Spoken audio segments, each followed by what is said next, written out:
एक बार आस्था और विश्वास के साथ बुलंद स्वर में गुरु महाराज का श्री जय घोष करें।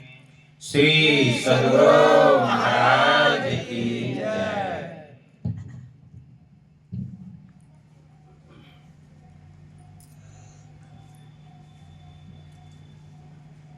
नमामि अमित ज्ञान रूपं कृपालं अगम बोधदाता सुबुद्धि निधि विशालम् क्षमाशीलयति धीर गंभीर ज्ञानम् धर्मकील गृहधीर समधीर ध्यानम् जगत त्राणकारी अघारी उदारम्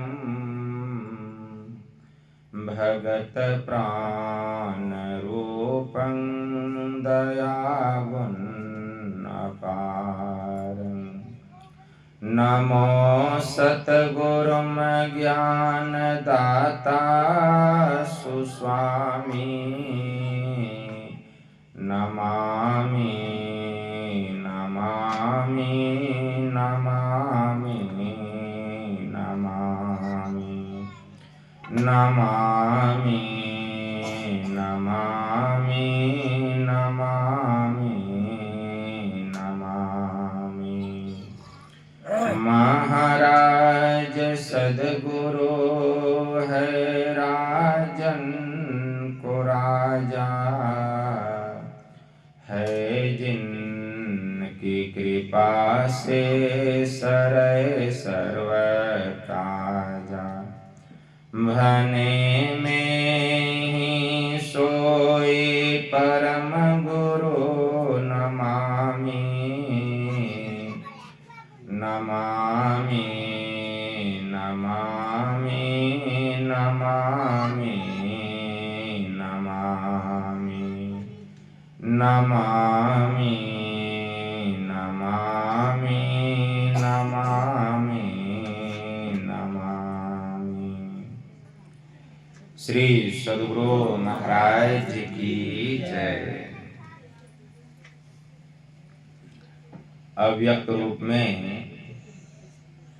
परमाराध्य संत सद्गुरु महाराज के पावन कमल चरणों में बारंबार नमन। आदरणीय सत्संग प्रेमी सज्जनों, भक्तिमती माताओं एवं धर्मशीला बहनों, आप लोगों को सर्वविदित हो चुका है कि यह संतमत सत्संग का आयोजन वकील मंडल जी की सुपुत्री छोटी कुमारी के जन्म दिवस पर घर परिवार के समस्त लोगों ने मिलजुल कर उस बच्ची के उज्जवल भविष्य के लिए यह संतमत सत्संग का आयोजन किए हैं। इस संतमत सत्संग के द्वारा ज्ञान योग युक्त एकमात्र ईश्वर भक्ति का संदेश दिया जाता है, उपदेश दिया जाता है। प्रत्येक प्राणी मात्र को बोध कराया जाता है कि ज्ञान क्या है, योग क्या है, भक्ति क्या है, जीव क्या है, माया क्या है, ब्रह्म क्या है। इन सभी रहस्यमयी बातों का ज्ञान सत्संग के माध्यम से यह जो जीव अबोध बना हुआ है, सत्संग श्रवण करते करते एक दिन वह सुबोध और परम ज्ञानी हो जाता है।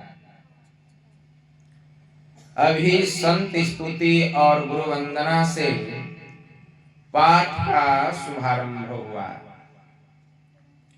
हम लोगों ने अति ही मनोयोग पूर्वक भक्ति युक्त ढंग से पाठ का श्रवण किया। तत्पश्चात श्री रामचरितमानस सार सटीक सप्तम सोपान उत्तर कांड से भी हम लोगों ने पाठ का श्रवण किया। पाठ के क्रम में भगवान श्री राम के मुखारविंद से अपने नगरवासियों को उपदेश देते हुए मानव तन की प्रधानता के संबंध में हम लोग श्रवण कर रहे थे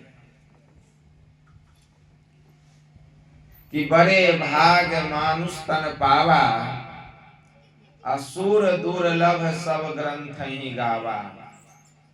यह विषय कितना बार हो चुका है, यह पाठ कितना बार हम लोग सुन चुके हैं, लेकिन जितना बार यह पाठ होता है कुछ नया नया ज्ञान हम लोगों को सुनने को मिलता है।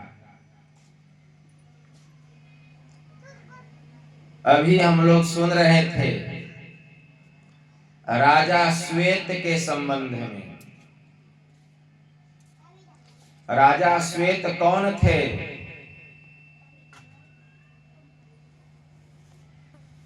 राजा श्वेत विदर्भ देश के राजा सुदेव के पुत्र थे। राजा सुदेव के दो पुत्र थे,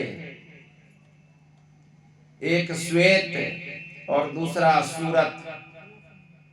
श्वेत बड़े थे, इसीलिए उन्हीं को राजा बनाया गया।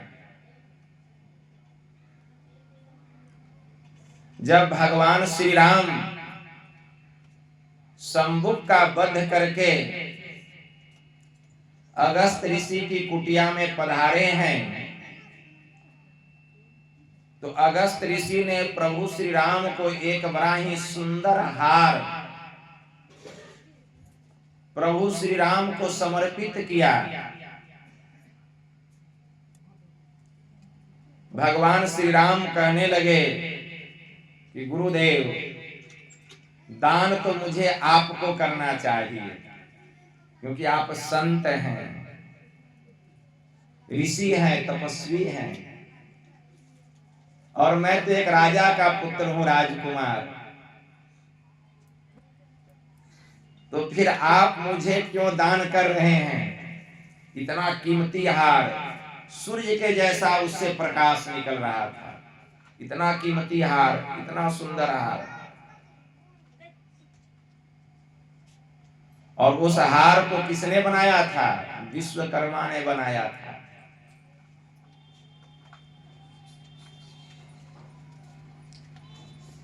नौ रत्नों से जड़ित इतना सुंदर हार कभी किसी ने देखा नहीं था। इतना सुंदर हार, इतना सुशोभित हो रहा था।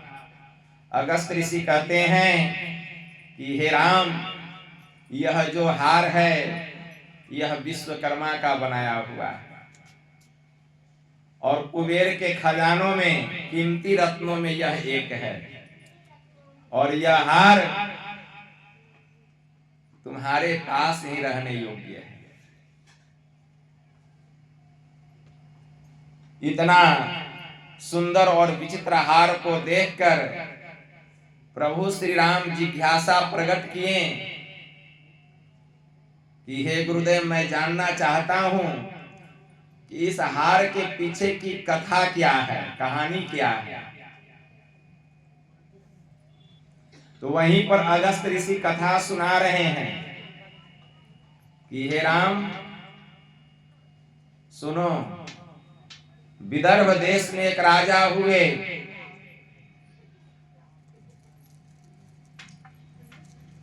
राजा सुदेव। उनके दो पुत्र थे, एक का नाम था श्वेत और दूसरे का नाम था सूरत। राजा सुदेव का जब शरीर छूट गया तो राजा श्वेत उस राजगद्दी पर बैठे। जब राजगद्दी पर बैठे इन्होंने जीवन में कभी दान नहीं किया, दान पुण्य नहीं किया, केवल अपने शरीर का पोषण करते थे। और इतना ही नहीं, जब इनके मन में वैराग्य उत्पन्न हुआ तो अपने भाई को राजा बना करके ये जंगल चले गए तपस्या करने के लिए, तप करते थे।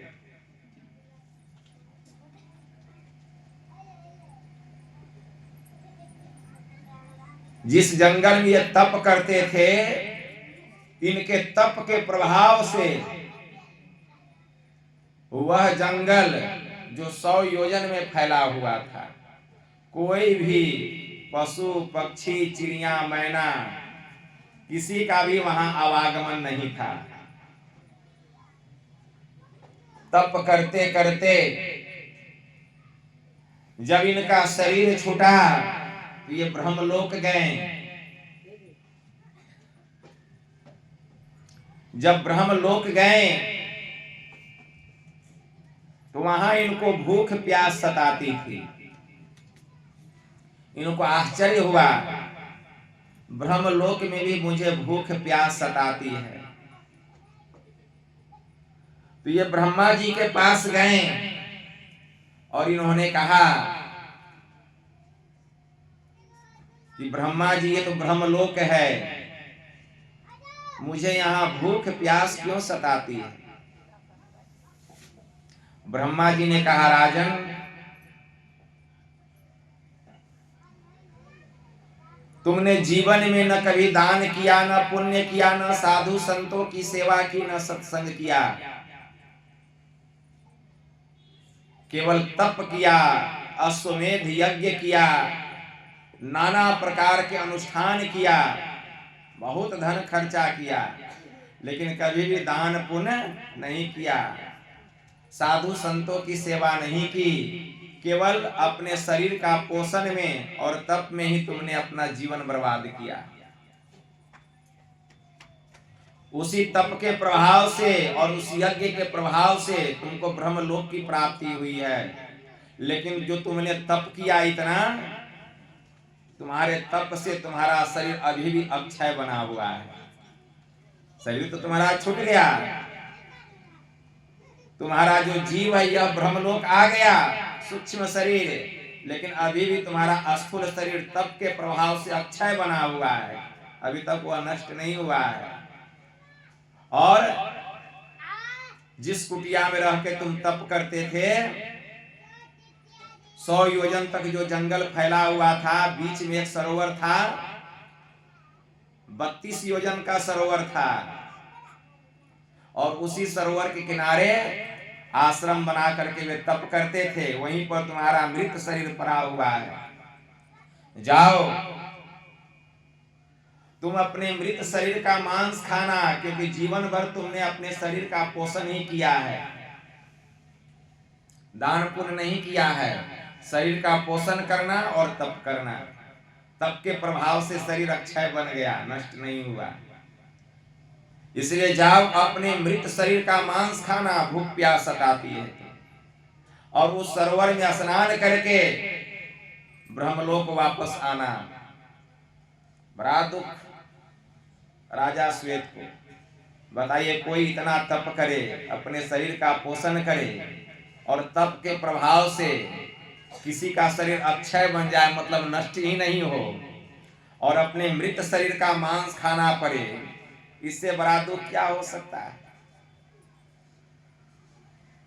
राजा श्वेत कहते हैं कि हे प्रजापति ब्रह्मा जी, यह दुख कब तक? तो कहते हैं 100 वर्ष तक, 100 वर्षों तक। 100 वर्षों तक तुमको अपने मृत शरीर का मांस खाना पड़ेगा, और उस सरोवर में स्नान करके फिर ब्रह्मलोक आना पड़ेगा। इससे छुट्टी कब मिलेगा? तो कहे 100 वर्षों के बाद जब अगस्त ऋषि का तुमको दर्शन होगा और तुम उनको कुछ दान करोगे और उनका आशीर्वाद जब प्राप्त होगा, तुम्हारा वह जो अक्षय शरीर जो अक्षय बना हुआ है वो अपने आप विलुप्त हो जाएगा और इस दुख से तुमको सदा के लिए मुक्ति मिल जाएगी। वही राजा श्वेत नित्य प्रतिदिन ब्रह्मलोक से आते थे, विमान पर बैठ कर आते थे, अपने मृत शरीर का मांस खाते थे और सरोवर में फिर स्नान करके विमान पर बैठकर ब्रह्मलोक चले जाते हैं। 100 वर्ष पूरा हो गया। कितना भी शरीर का मांस खा, शरीर घटता ही नहीं था, अक्षय बना हुआ था तप के प्रभाव से। बहुत लोग पूछते हैं कि मांस खाते थे तो शरीर खत्म नहीं होता था? कैसे खत्म होगा? तप किए थे, तप के प्रभाव से शरीर अक्षय बना था। कितनों खाइए घटने वाला नहीं है, लेकिन है तो अपना ही शरीर का मांस ना, कौन अच्छा कहेगा? 100 वर्ष जब पूरा हुआ, ये अगस्त ऋषि कथा सुना रहे हैं प्रभु श्री राम को। जब 100 वर्ष पूरा हुआ, अगस्त ऋषि उसी जंगल में आए। कहें कि राम मैं उस जंगल में गया, वह जंगल 100 योजन में फैला हुआ था। उस जंगल में एक भी पशु पक्षी, एक भी परिंदा पर नहीं मारता था, एकदम शांत। फिर मैंने 32 योजन का वहां सरोवर देखा। 100 योजन का जो वन था, जंगल था, उसके बीचों बीच मैंने उस सरोवर के चारों ओर चक्कर लगाया तो मुझे वहां एक आश्रम दिखाई दिया। रात्रि में मैंने उसी आश्रम में विश्राम किया, ब्रह्म बेला में ध्यान किया और फिर स्नान करने की जब मैं सरोवर की ओर चला तो मैंने देखा कि स्वर्ग से एक विमान नीचे उतरा और उस विमान के ऊपर में एक दिव्य पुरुष बैठा हुआ था और उसके चारों तरफ स्वर्ग की अप्सराएं बैठी हुई थी और वह दिव्य पुरुष उस विमान से नीचे उतरकर हाथ मुंह धोया और अपने मृत शरीर का मांस खाने लगा। मेरी नजर पड़ गई। अब मांस खा करके जैसे ही वह सरोवर में स्नान करके विमान पर बैठने लगा, मैंने कहा ठहर जाओ राजन। वह ठहर गया। मैंने पूछा तुम कौन हो? तो राजा श्वेत कहते हैं कि हे ऋषिवर, हे गुरुदेव, मैं विदर्भ देश का राजा सुदेव का पुत्र राजा श्वेत हूं। तो क्या बात है, इतना सुंदर दिव्य, इतना सुंदर दिव्य शरीर है, लेकिन इतना गरिष्ठ भोजन, मृत शरीर का मांस खा रहे हो, ऐसा क्यों? तब राजा श्वेत कहते हैं कि हे गुरुदेव, मैंने जीवन में न कभी दान किया, न पुण्य किया, न साधु संतों की सेवा की, न सत्संग किया, केवल अपने शरीर का पोषण किया और इसी जंगल में आश्रम बना करके मैंने तप किया और उसी तप के प्रभाव से मैं ब्रह्मलोक गया। जब मेरा शरीर छूटा, लेकिन वहां भी मुझे भूख प्यास सताती थी, तो मैं ब्रह्मा जी के पास गया। ऐसा क्यों? तो ब्रह्मा जी ने कहा राजन, तुमने जीवन में न कभी दान किया, न कभी पुण्य किया, न साधु संतों की सेवा की, न सत्संग किया, केवल अपने शरीर का पोषण में ही जीवन बर्बाद किया और तप किया, जिसके कारण तुम्हारा जब शरीर छूटा तो तप के प्रभाव से शरीर अक्षय बना हुआ है। इसलिए तुम जाओ, अपने मृत शरीर का मांस खाना और फिर ब्रह्मलोक वापस आना। जब मैंने ब्रह्मा जी से पूछा कि यह दुख कब तक, उन्होंने कहा 100 वर्षों तक। का इससे मुक्ति कब मिलेगी? जब 100 वर्ष पूरा हो जाएगा और अगस्त ऋषि का दर्शन होगा, जब तुम उनको दान करोगे और उनका आशीर्वाद प्राप्त होगा तो तुमको इस दुख से मुक्ति मिल जाएगा। वही कहते हैं अगस्त ऋषि, राजन मैं ही अगस्त ऋषि हूं। बहुत प्रसन्न हो गए राजा श्वेत, प्रणाम किए और उन्होंने वह रत्न वाला हार निकाला, कीमती हार उनके पास में था, और वही कीमती हार बहुत हिफाजत से रखे थे। और वही कीमती हार राजा श्वेत अगस्त ऋषि को दान करते हैं कि जब तक आप दान नहीं लेंगे और आशीर्वाद नहीं देंगे मुझे इस दुख से मुक्ति नहीं मिलेगी। दान किए और वहीं पर अगस्त ऋषि आशीर्वाद दिए, तत्क्षण वह मृत जो शरीर था वह गायब हो गया और राजा श्वेत को मुक्ति मिल गई। कैसे मिला? संतों का दर्शन हुआ, जब दान किए आशीर्वाद प्राप्त हुआ। कितनी महिमा है। वही अगस्त ऋषि कहते हैं कि राजन बहुत वर्षों से मैं यह हार तुम्हारे लिए संभाल करके रखा था। राजा अगस्त ऋषि कह रहे हैं प्रभु श्री राम से कि हे राम बहुत वर्षों से मैं यह हार तुम्हारे लिए संभाल के रखा था, क्योंकि यह हार केवल तुम्हारे पास ही रहने योग्य है और कोई इसका अधिकारी नहीं हो सकता है, क्योंकि यह हार धरती का नहीं है, कुबेर के खजानों में एक कीमती हार है। वही हार प्रभु श्री राम को अगस्त ऋषि दान किए। इसीलिए कहा गया है यह मनुष्य का शरीर मिला है अपने शरीर के पोषण करने के लिए नहीं। बहुत लोग तप करते हैं, तप करने से क्या होगा? हम लोग जानते हैं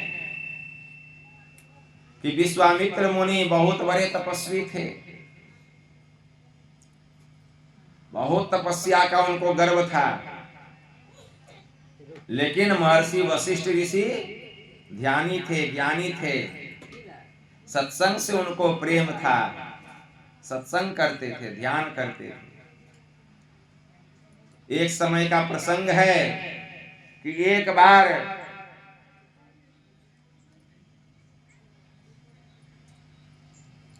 महर्षि वशिष्ठ ऋषि घूमते घूमते विश्वामित्र मुनि के कुटिया में पधारे। जब विश्वामित्र मुनि की कुटिया में पधारे 7 दिन रह गए। आहो भगत सेवा सत्कार किए विश्वामित्र मुनि, समय पर ध्यान करते थे, वे उनकी व्यवस्था करते, समय पर स्नान, समय पर जलपान, समय पर भोजन, सब की व्यवस्था कर देते महर्षि वशिष्ठ ऋषि के लिए। 7 दिन रुकने के बाद जब विदा लेने लगे तो विश्वामित्र मुनि के मन में हुआ कि इनको विदाई में कुछ देना चाहिए। उन्होंने विदाई में इनको अपना 1000 वर्ष तप का फल दिया कि जाइए मैं आपको विदाई में अपना 1000 वर्ष तप का फल देता हूं। महर्षि वशिष्ठ ऋषि ज्ञानी थे, कुछ नहीं बोले, चले गए। कुछ दिन गुजरा, विश्वामित्र मुनि भी घूमते घूमते महर्षि वशिष्ठ ऋषि के कुटिया में पधारे। वे भी 7 दिन रुक गए। महर्षि वशिष्ठ ऋषि उनका आहो भगत सेवा सत्कार किए और 7 दिन रुकने के बाद ये भी जब लौटने लग गए तो ब्रह्म ऋषि वशिष्ठ मुनि के मन में हुआ इनको भी कुछ विदाई देना चाहिए। तो उन्होंने विश्वामित्र मुनि को विदाई में अपना आधा पल का सत्संग दिया कि जाइए मैं आपको अपना आधा पल का सत्संग विदाई में देता हूं। सुनकर मन बड़ा खिन्न हो गया, मन में बड़ा चोट लगा कि ये जब मेरे यहाँ से विदा हुए थे तो हम 1000 वर्ष तपस्या का फल दिए और ये हमको विदाई में आधा पल का सत्संग दे करके मेरा अपमान कर रहे हैं, तौहीन कर रहे हैं। बात पेट में नहीं रहा, जुबान पर आ गया। कहें कि हे वशिष्ठ ऋषि आप भूल गए जब आप मेरी कुटिया में पधारे थे मैंने आपको विदाई में क्या दिया था?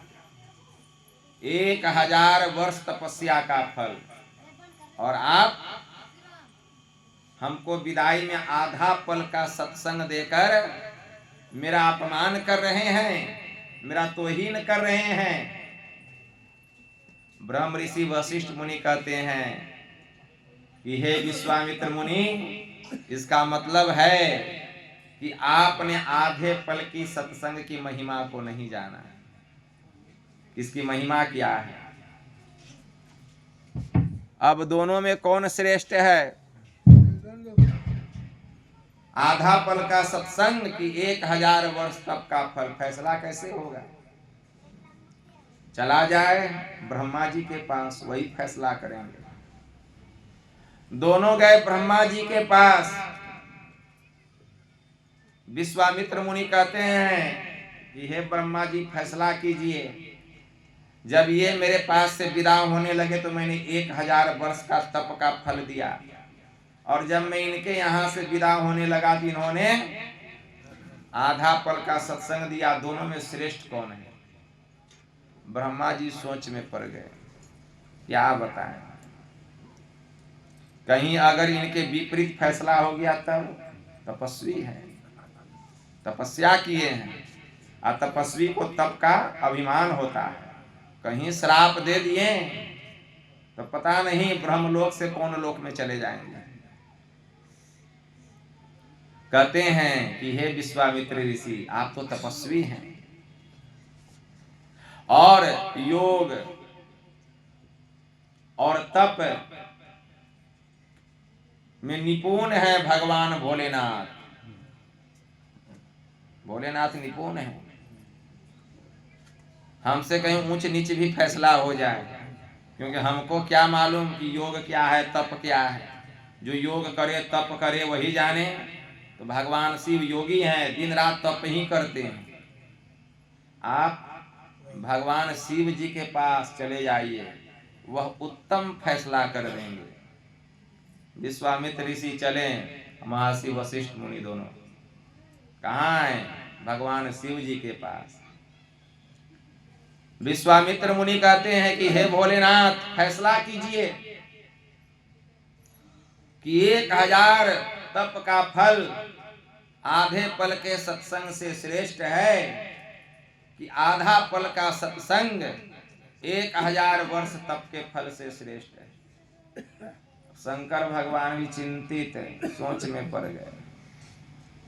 सोचने लगे विश्वामित्र मुनि तो कई हजार वर्ष तक तप किए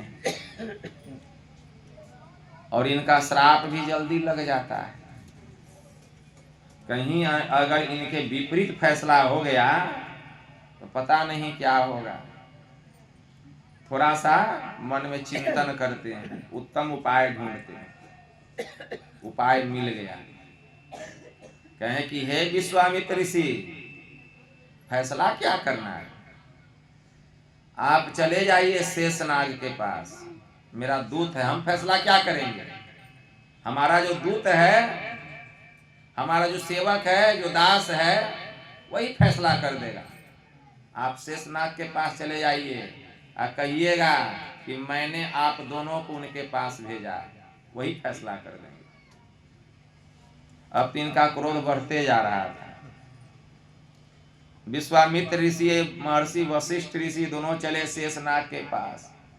शेषनाग से जाके कहते हैं विश्वामित्र ऋषि, भगवान भोलेनाथ आपके जो स्वामी हैं वही भेजे हैं आपके पास, फैसला कीजिए जल्दी। 1000 वर्ष तप का फल आधे पल के सत्संग से श्रेष्ठ है कि आधा पल का सत्संग 1000 वर्ष तप के फल से श्रेष्ठ है। शेषनाग कहते हैं इसमें फैसला क्या करना है? हे विश्वामित्र ऋषि, आपने जो महर्षि वशिष्ठ ऋषि को 1000 वर्ष तप का फल विदाई में दिया, उसका बल लगाइए और मेरे माथे पर जो पृथ्वी खड़ी है उसके फल के बल पर कुछ देर के लिए यह पृथ्वी अपने माथे पर रख लीजिए। 1000 वर्ष तप का फल का बल लगाते हैं शेषनाग के सिर के पास कि पृथ्वी मेरे माथे पर आ जाए। पृथ्वी टस से मस नहीं हुआ, टस से मस नहीं हुआ। झुंझला के अपना माथा हटा दिए विश्वामित्र मुनि।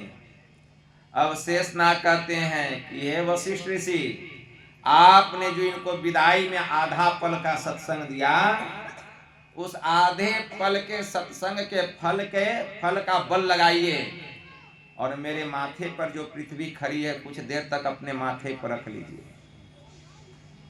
ब्रह्म ऋषि वशिष्ठ ऋषि माथा नहीं लगा, अपना उंगली सटाते हैं शेषनाग के माथे में, और पृथ्वी इनकी उंगली पे आके खड़ी हो जाती है। आधा पल का सत्संग का महिमा देख लीजिए। आधे पल का सत्संग का बल कितना है कि पृथ्वी उंगली पर आकर के खड़ी हो गई। अब विश्वामित्र मुनि पूछते हैं, हे शेषनाग, अब तो माथा आपका हल्का हो गया, अब फैसला कीजिए। अब तो माथा भी हल्का हो गया, अब फैसला कीजिए। तो शेषनाग कहते हैं कि हे विश्वामित्र मुनि, फैसला क्या करना है, फैसला तो हो गया, प्रत्यक्ष के सामने प्रमाण की क्या आवश्यकता है।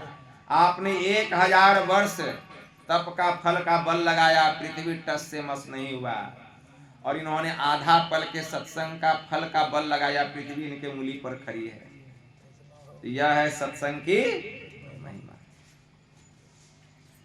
सत्संग की कितनी महिमा है। भगवान महायुगेश्वर श्री कृष्ण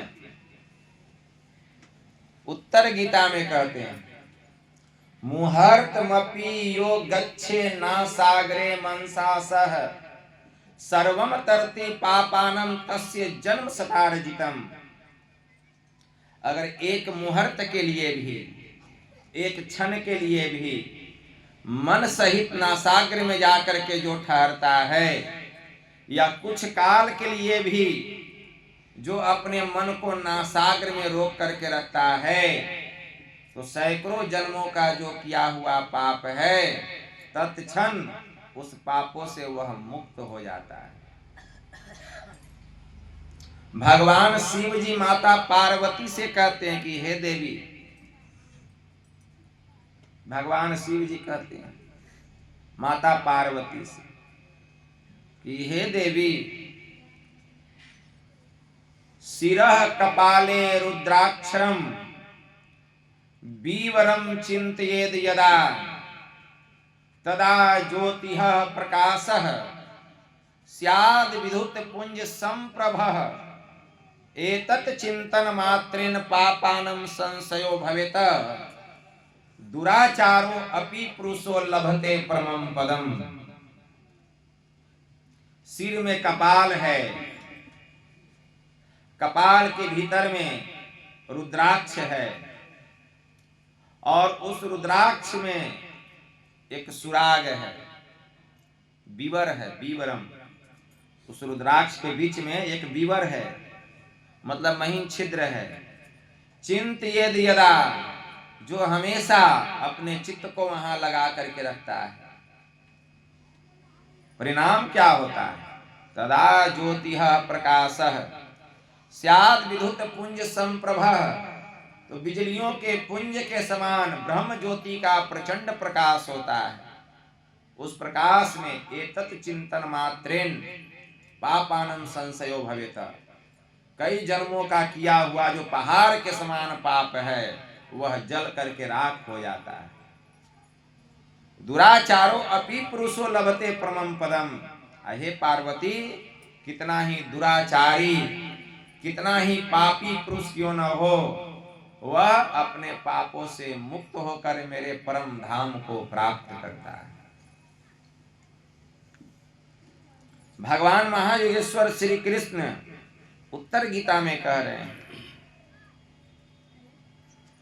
तपेद्वर्ष सहस्त्राणि एक पाद स्थितो नरः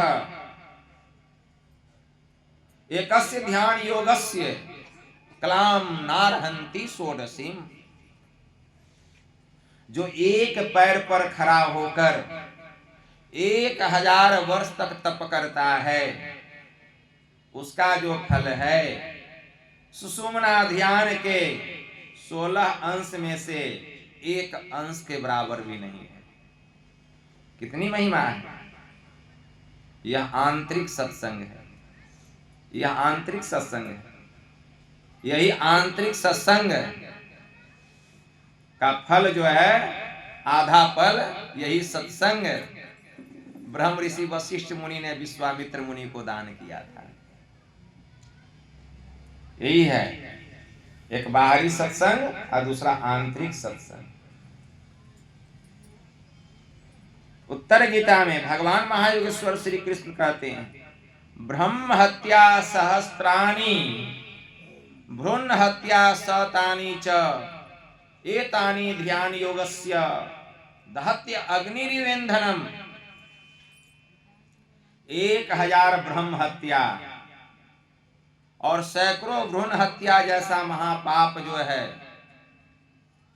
अगर 1000 कोई ब्रह्म हत्या किया है, सैकड़ों भ्रूण हत्या किया है, एतानि ध्यान योगस्य दहत्य अग्निरिवेन्धनम, जैसे जलावन ईंधन लकड़ी को जला करके खाक कर देता है, राख कर देता है, वैसे ही यह ध्यान योग हजारों ब्रह्म हत्या और सैकड़ों भ्रूण हत्या जैसे महापापों को जला करके राख कर देता है।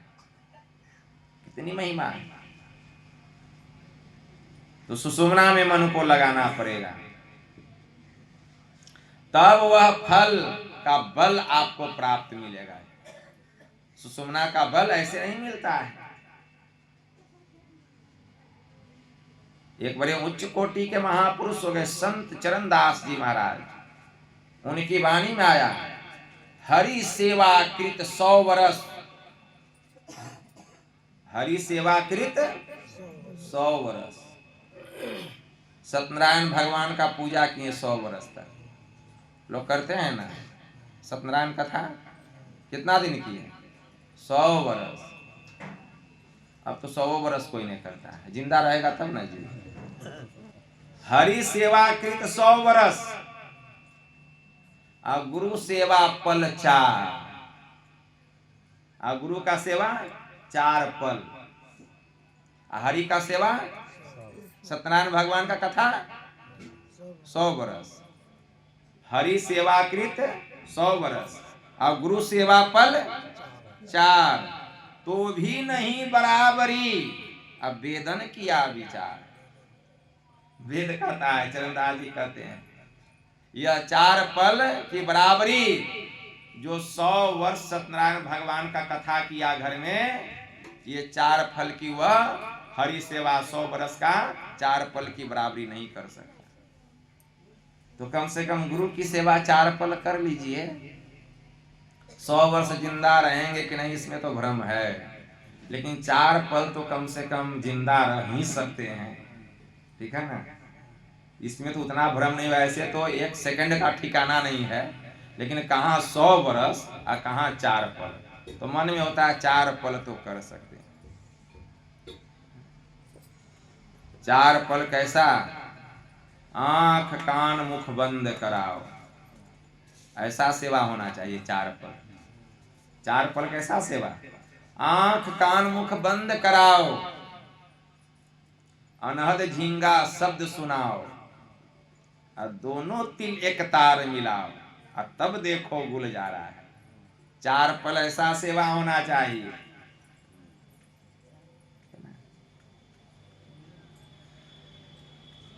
गुरु नानक देव जी महाराज की वाणी में आया,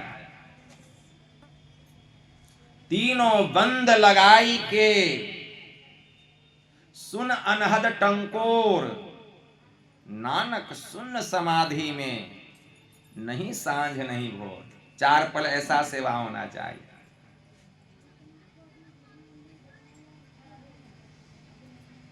संत शिव नारायण स्वामी जी महाराज की वाणी में आया,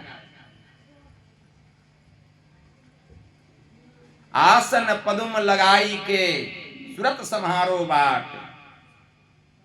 आसन पदुम लगाई के असुरत सम्हारो बाट। सुरत को कहाँ लगाना है? संत तेतरदास जी महाराज ने कहा, तीनों बंद लगाई के सुमिरन ऐसा कीजिए, अब पवन पानी न डोल, और तीनों नयन मिलाई दे गुरु चरणन की ओर। ऐसा 4 पल सेवा होना चाहिए। तो ये 100 वर्ष हरि का सेवा ये 4 पल की बराबरी नहीं कर सकता। इसी को संत चरणदास जी महाराज ने कहा, हरि सेवा कृत 100 वर्ष और गुरु सेवा पल 4, और तो भी नहीं बराबरी आवेदन किया विचार। ऐसा सेवा होना चाहिए। सुषुम्ना में अगर 4 पल भी हमारा मन स्थिर रह गया तो समझिए वह गुरु की सेवा हो गई। तो मन को कितना संभालना पड़ेगा। 4 पल गुरु की सेवा करने के लिए कितना मन को संभालना पड़ेगा। मन कितना शैतान है, बड़ा जबरदस्त मन है, चंडाल है मन। लगता है मन अति कठिन कराल प्रभु हो, तजय न विषय विकार। मन दृढ़ हो न लागू प्रभु पद में, अहोत न मोह से संहार।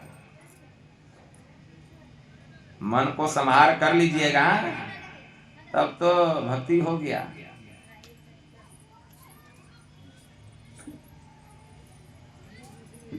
मुख्य चीज तो मन ही है। हमारा जो यह मन है यह इंद्रियों का संग करके विषय का रसास्वादन करता है। माध्यम है इंद्रियां, अब विषय का रस लेने वाला कौन है? मन। मन को शक्ति कहां से मिल रही है? मुझसे। हम अलग हैं, मन अलग है, इंद्रियां अलग है, विषय अलग है। सबको एक में मत समेट लीजिए। मन का रसास्वादन, विषय का रसास्वादन करने वाला मन है। यह इंद्रियों का संग करता है, विषय का भोग करता है। इतना विषय का भोग किया आज से, जब से यह सृष्टि है, जब से यह सृष्टि है विषय का भोग करता है। अब बाद में बाप बाप करके रोता है, लेकिन बाप को बचाने के लिए नहीं आता है। जब से यह सृष्टि है तब से हम कितना बार धरती पर आए हैं, ठिकाना है? अनंत बार, करोड़ों बार आए हैं। भगवान बुद्ध ने कहा, उसी से अनुमान लगा सकते हैं कि कितना बार हम इस धरती पर आए हैं। भगवान बुद्ध की वाणी से अनुमान लगाइएगा कि हम इस धरती पर कितना बार आए हैं। भगवान बुद्ध ने कहा कि जब से यह सृष्टि है तब से इस संसार में हम आए हैं। कितना बार? और आए हैं तो केवल रोए हैं, क्योंकि यह संसार दुखालय है। आप कोई दुखालय में आए और कहे कि हमको दुख हो न हो, सुख हो, दुख नहीं, वैसा हो सकता है? इतना रोया है जीव, इतना रोया है कि हे भिक्षुओं, जब से यह संसार है तब से इतना बार जीव शरीर को पाया है। शरीर को पाकर इतना रोया है, अगर उसके आंसुओं को जमा किया जाए तो प्रशांत महासागर छोटा पड़ जाए। अब विचार कीजिए कितना बार आए हैं। जब से यह सृष्टि बनी है तब से इतना बार यह जीव शरीर प्राप्त किया और रोया, अगर उनके आंसुओं को जमा किया जाए तो प्रशांत महासागर छोटा पड़ जाए।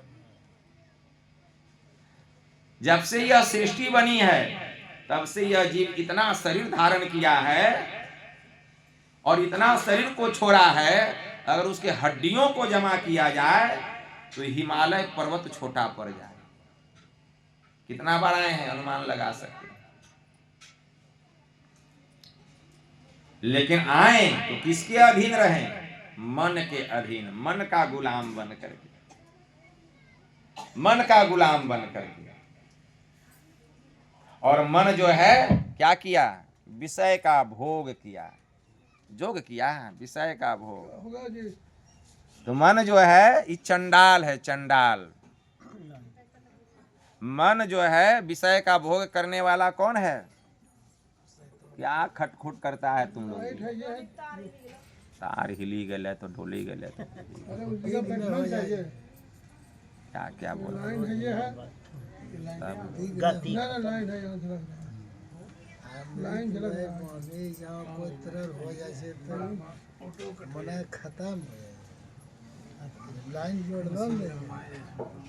श्री सदगुरु महाराज की जय। तो यह मन बड़ा चंडाल है। यह मन इतना चंडाल है, भक्ति नहीं होने देता है। कीजिएगा ध्यान, ध्यान अभ्यास जब करने बैठिएगा, जप मानस जप, तो मन करने लगेगा मानस गप। कीजिएगा मानस जप तो करेगा मानस गप। घूमे फिरे हैं चारों तरफ, किस किस से मिले हैं, किस किस से क्या गप किए हैं, तो मानस गप भीतर में हो रहा है। जो बाहर में किए वही भीतर में हो रहा है। और क्या, जो बाहर में किए हैं मानस गप वही नहीं होगा, जो कभी नहीं किए हैं जीवन में वो भी गप होगा कि आगे क्या करना है। पहले से वहां काम हो रहा है, मन काम कर रहा है कि आगे क्या करना है। ये आदमी हमको ये बोला तो उसको क्या जवाब देना है, बैठे थे गप करने के लिए। मतलब प्रेजेंट पास्ट फ्यूचर तीनों का मानस गप होता है भीतर में। जहां नहीं गए थे वहां भी चले जाइएगा, जो नहीं किए हैं वह भी करने लगिएगा, जो किए हैं वह तो करिए रहे हैं। इतना मन चंडाल है। कितना देर जप में मन लगता है, जप करने के लिए बैठते हैं तो मन लगाते हैं, मन लगता नहीं है। क्यों नहीं लगता है? कहते हैं बाबा जप करने में मन नहीं लगता है। क्यों मन नहीं लगता है? इसलिए कि सत्संग में मन नहीं लगता है। सत्संग में ही मन नहीं लगेगा तो जप में मन कहां से लगेगा? मन लगता नहीं है, मन को लगाना पड़ता है। मन को लगाना पड़ता है। मन लगाते लगाते तब लगने लगता है। इसीलिए मन को लगाना पड़ता है। मन को लगाइए, मन जहां जहां भागे समेट समेट करके जप में लगाइए। ठीक है ना? ख्याल रहना चाहिए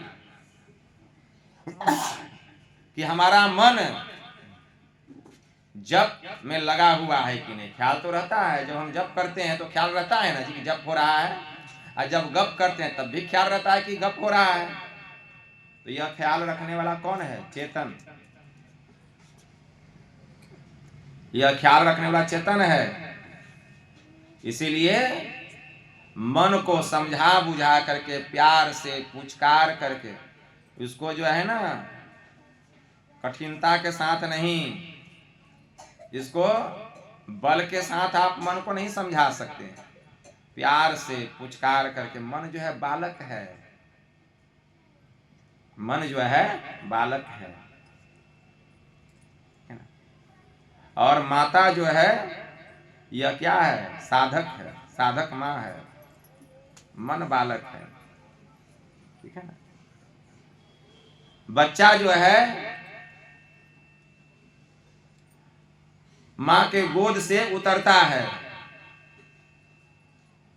अब उतरता है, उतर के क्या करता है? माँ बार बार बच्चे को गोद में उठाती है, बच्चा बार बार गोद से उतर जाता है। बार बार माँ बच्चे को गोद में उठाती है, बार बार बच्चा उतर जाता है। यह मन बच्चा है, बालक है। लेकिन साधक रूपी माँ जो है बार बार मन को समेट करके लगाता है, लेकिन फिर भी मन उतर जाता है। लेकिन वही माता रूपी साधक जब बालक रूपी मन को बार बार गोद में उठाती है, उठा करके जब उसको अपने आंचल में ढक करके दूध पिलाने लगती है तो बच्चा शांत हो जाता है, लुढ़कना बंद कर देता है, रोना बंद कर देता है। उसी प्रकार साधक रूपी माता बालक रूपी मन को समेट समेट करके जप ध्यान में लगाता है। और जप ध्यान में लगाते लगाते जब यह बालक रूपी मन सुषुम्ना में प्रवेश करता है और वहां से जो अमृत की वर्षा होती है, उस अमृत का जब पान करने लगता है तो यह मन शांत हो जाता है, ठंडा हो जाता है, बिल्कुल चुप हो जाता है, मन बस में हो जाता है, मन काबू में हो जाता है। तो इस तरह मन को प्यार से पुचकार करके, मन को समझा बुझा करके जप ध्यान में लगाना पड़ता है। और जब यह मन लग जाएगा, एक बार मन लग जाए, तब तो अपने जो हीरा को देख लिया है और फिर वहां से अपना चित्त को हटा दे और खूब खेले घूमे खाए पिए, लेकिन उसका ध्यान हीरे पर लगा हुआ रहेगा, हीरा पर लगा हुआ रहेगा। कोई कीमती वस्तु लाए हैं घर, कीमती हीरा खरीद के लाए और घर में तिजोरी में बंद करके रख दिए कि कोई देखे नहीं, और खूब खेत में खलिहान में काम कर रहे हैं, धान पीट रहे हैं, उसन रहे हैं, कोई किसान है, कोई मजदूर है, कोई नौकरी कर रहा है, कोई व्यापार कर रहा है, सब काम कर रहा है, लेकिन उसका ध्यान हीरा पर लगा हुआ है। उसी प्रकार कितना भी आप काम कीजिएगा, लेकिन बार बार मन जो है हीरा पर ही जाएगा। तो एक बार जो सुषुम्ना में प्रवेश कर जाता है, ब्रह्म ज्योति को अपने भीतर में प्रकट कर लेता है, खुदा के नूर का दीदार कर लेता है, कितना ही वह संसार में लिप्त होकर के रहे, लेकिन हमेशा संसार के ज्ञान से ऊपर ही रहता है। इसी को गुरु नानक देव जी महाराज ने कहा। गुरु नानक देव जी महाराज क्या कहते हैं? गुरु नानक देव जी महाराज की वाणी में आया, जैसे जल मही कमल निरालमु, मुरगाई नैसाने, सुरति सबदी भव सागरु तरिए, नानक नाम बखाने। जैसे जल में कमल रहता है, जल कितना भी क्यों न ऊपर हो जाए, कमल के पंखुड़ी को नहीं स्पर्श कर पाता है, हमेशा कमल की पंखुड़ी जल के ऊपर में रहती है। उसी प्रकार जिस साधक की सूरत आज्ञा चक्र में जाकर के स्थित हो जाती है, स्थिर हो जाती है, कितना भी वह संसार में रहे, वह संसार से ऊपर होकर के ही रहता है। संसार का कोई भी विषय, वो कितना वो विषय भोग में लिप्त क्यों ना हो जाए, लेकिन उस विषय भोग का कोई प्रभाव उसके ऊपर में नहीं पड़ता है, उसको स्पर्श नहीं कर पाता है। सूरति शब्दी भव सागर उतरिए, नानक नामु बखान। और एक दिन उसकी सूरत सार शब्द में लग जाती है, नाम में लग जाती है, सतनाम में लग जाती है, और सतलोक में चली जाती है, परमात्मा के परम पद को प्राप्त करती है। ऐसा होगा तब ना, करेंगे तब ना। देखिए मन को समझाना कितना कठिन है, इसीलिए मन को समझा बुझा करके जप ध्यान में लगाइए, मानस जप कीजिए, मानस ध्यान कीजिए, दृष्टि साधना कीजिए, तब अंतिम साधना है नदानुसंधान, अर्थात सुरत शब्द योग की साधना। गुरु महाराज की वाणी में आया, योग हृदय वृत्त केंद्र बिंदु, जो चम चम चमके ना, नजर जोरी तकी धंसी ताही में, धुनी सुनी आवे ना, सूरत शब्द की करे कमाई, निज घर जावे ना, निज घर में निज प्रभु को पावे, अति हुलसावे ना।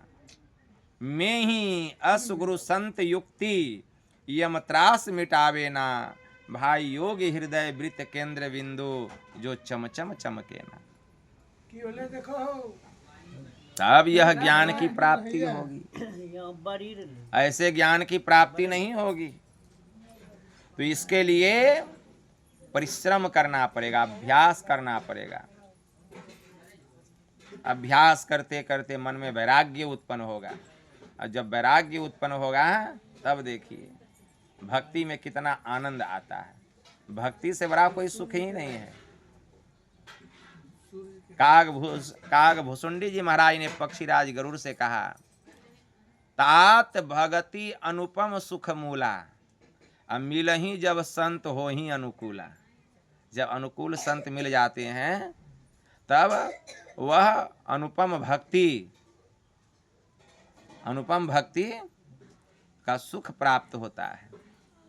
जब हम ध्यान करते हैं, जब हम योग करते हैं, जब वो युक्ति बतला देते हैं, जब हम योग करते हैं, योग का मूल अर्थ होता है भक्ति। जब भक्ति करते हैं तब वह सुख मिलने लगता है, अनुपम सुख।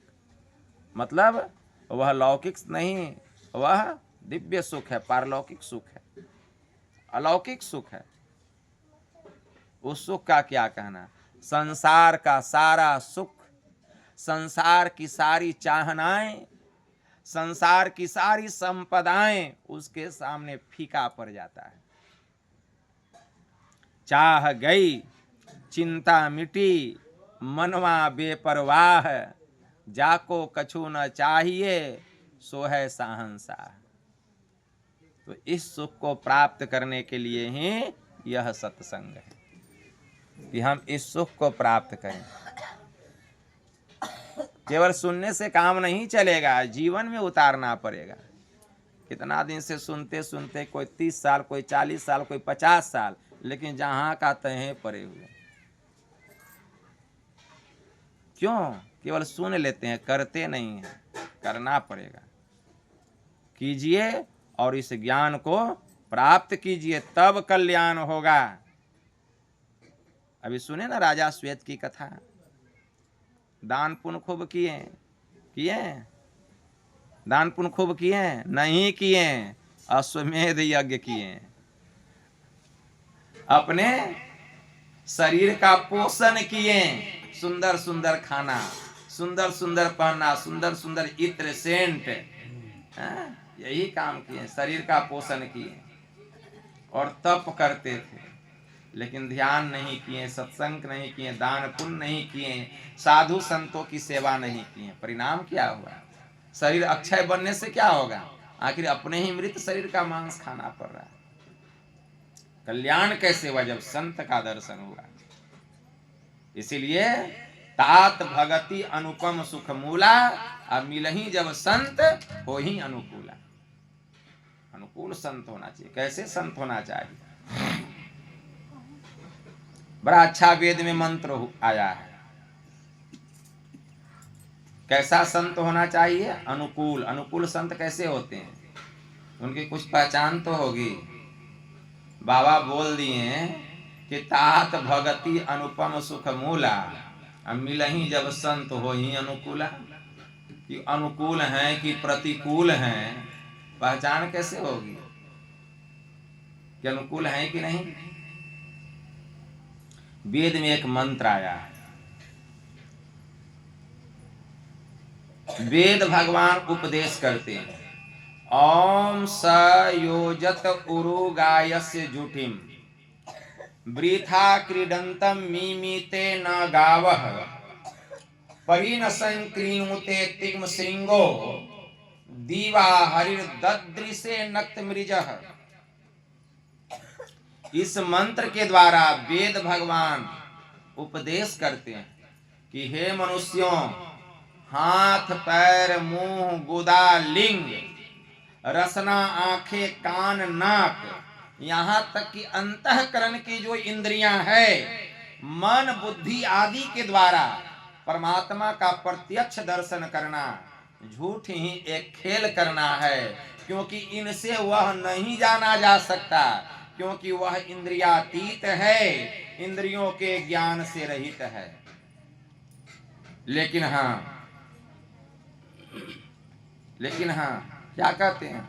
जिनकी ज्योति शरीर के बाहर और भीतर चंद्र सूर्य आदि अनेकों लोक लोकांतरों में तेज और नाना प्रकार की ज्योतियां प्रकट करती है, जो उस सोम को भी स्पष्ट प्रकाश से युक्त होकर दिन रात प्रकाशित होता है, उसको प्राप्त करते हैं।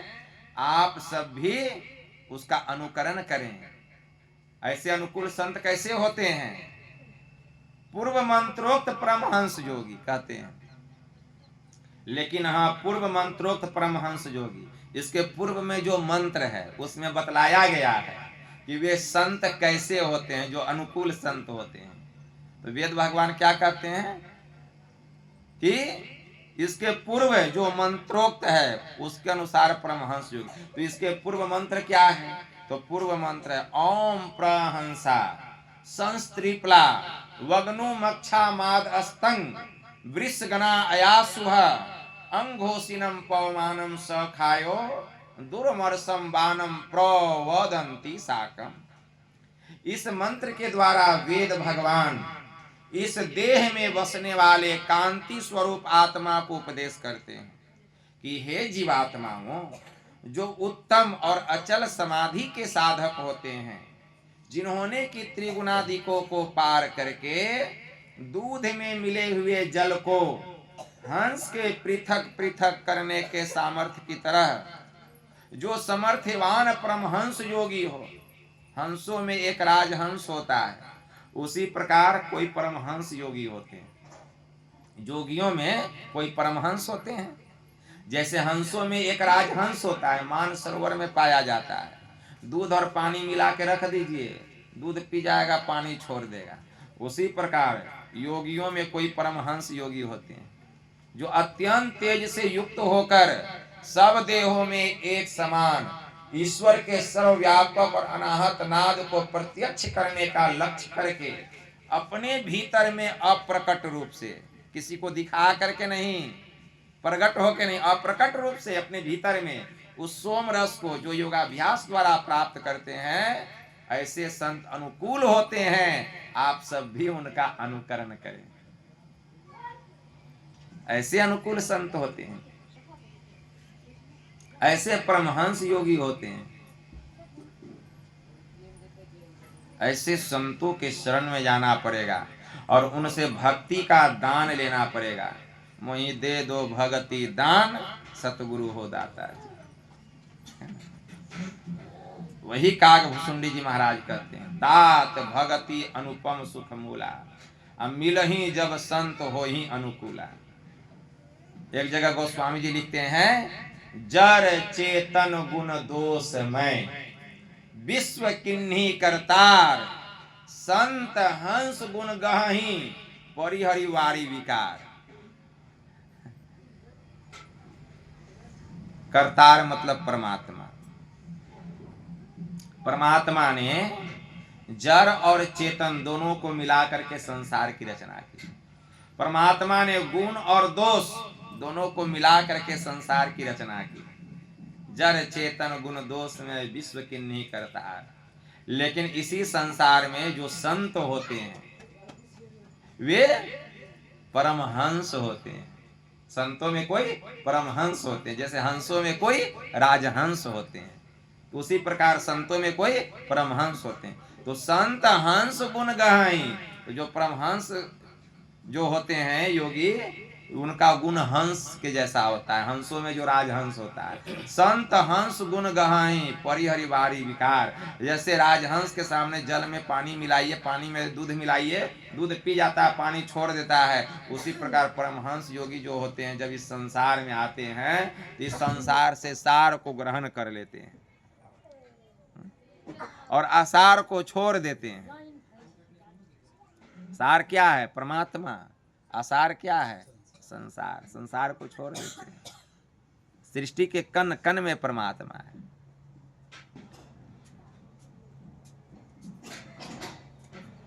कण कण में परमात्मा है।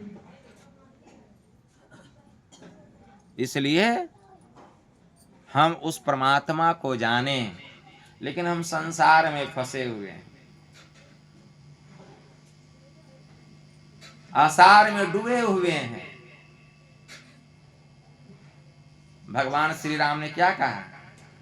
मोह निशा सब सो निहारा, देखिए स्वप्न अनेक प्रकारा, यही जग जामिनी जागही जोगी, परमारथी प्रपंच वियोगी। इसी संसार में जो जोगी होते हैं, इस आसार संसार में योग करते करते जग जाते हैं, वे परमार्थी होते हैं, प्रपंचों के त्यागी होते हैं। तब जानही तब ही जीव जब जागा, और जब सब विषय विलास विरागा। योग करते करते जीव जग जाता है, सभी प्रकार के विषयों से विमुख हो जाता है। जानिए तब ही जीव जब जागा, और जब सब विषय विलास विरागा। जब तक यह जीव जगेगा नहीं, विषयों से वैराग्य नहीं होगा। कोई कितना कह दे वैराग्य हो गया, मानने योग्य बात नहीं है। संत राधा स्वामी ने कहा, सखी क्यों देर लगाई, चटक चढ़ो नौ द्वार, इस नगरी में तिमिर समाना भूल भरम हर बार। तो कोई यह कहे कि बिना जगे विषयों से वैराग्य हो गया, यह मानने योग्य नहीं। कभी भी उससे भूल होगा, भ्रम होगा, एक बार नहीं बार बार होगा, तो यह मानने योग्य नहीं है। इसलिए जब तक यह जीव जगेगा नहीं, विषयों से प्रबल वैराग्य नहीं होगा। अभी जो वैराग्य होता है, सत्संग जो सुनते हैं, वैराग्य होता है, यह क्षणिक वैराग्य है, क्षणिक वैराग्य। अभी हम सत्संग सुना रहे हैं तो आप सतलोक में बैठे हैं, वैराग्य हो रहा है सुन करके, ठीक है ना। सत्संग खत्म हुआ, सत्संग खत्म हुआ तो समझिए त्रेता युग शुरू हो गया, सतलोक खत्म, सत्संग खत्म, सतयुग खत्म। जब तक सत्संग हो रहा है सतयुग, और सत्संग खत्म तो सतयुग खत्म, त्रेता युग आ गया। अभी सतयुग में बैठे हुए हैं, अभी खत्म करेंगे तो त्रेता युग शुरू हो जाएगा। अब प्रसाद उरसाद ले करके त्रेता युग से जैसे द्वार पर गए, त्रेता युग खत्म, द्वापर युग शुरू। जैसे द्वार पर गए, इस द्वार से जैसे घर गए तो द्वापर युग भी खत्म, और घर में कलयुग शुरू, कलयुग शुरू हो गया। तो सतयुग, त्रेता, द्वापर, कलयुग। तो जब तक सतयुग में है वैराग्य हो रहा है, सत्संग सुन रहे वैराग्य हो रहा है, क्षणिक वैराग्य है, जीव जगा है, मन लगा हुआ है सत्संग में, वैराग्य हो रहा है, मन अच्छा अच्छा बात सुन रहा है, ठीक है ना, वैराग्य हो रहा है। और यही अगर घर पर जा करके निधि ध्यासन करने लग जाए, ध्यान करने लग जाए, अभ्यास करने लग जाए, तो क्या होगा, ध्यान करते करते कहीं यह जग जाए, तब तो सतयुगे में है अभी, ठीक है ना। अब तो इसको मुक्ति मिलना ही है, जो सतयुग में रहेगा उसको मुक्ति मिलवे करेगा, लेकिन ऐसा करेंगे तब ना।